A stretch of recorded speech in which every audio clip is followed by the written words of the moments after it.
So the third part we are going to create is the holder top, which is this part in here.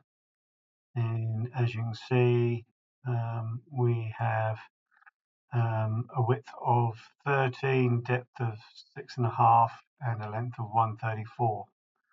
So starting with a synchronous model and rectangle by center, locked plane with the F3, and 134 long, 13 wide,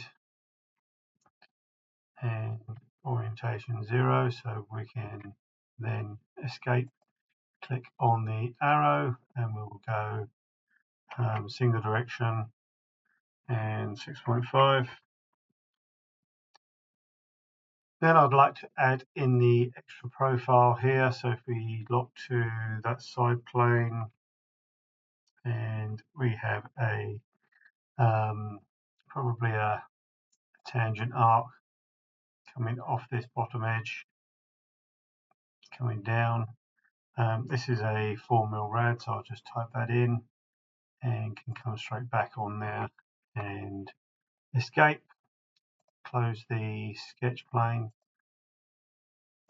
and we can then just click to a key point there.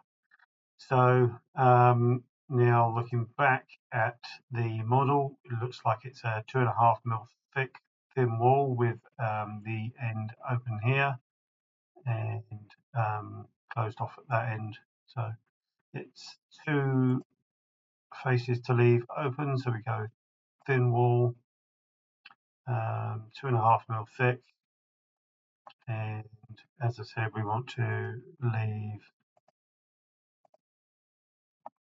that open.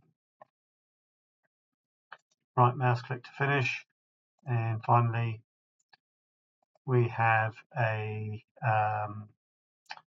2.5mm hole through the middle on that end. So if we go to the hole command, go to options, and for this, as I said, needs to be 2.5. Simple hole, and I can just click on an edge here. I've got it set to through all, and this completes the holder top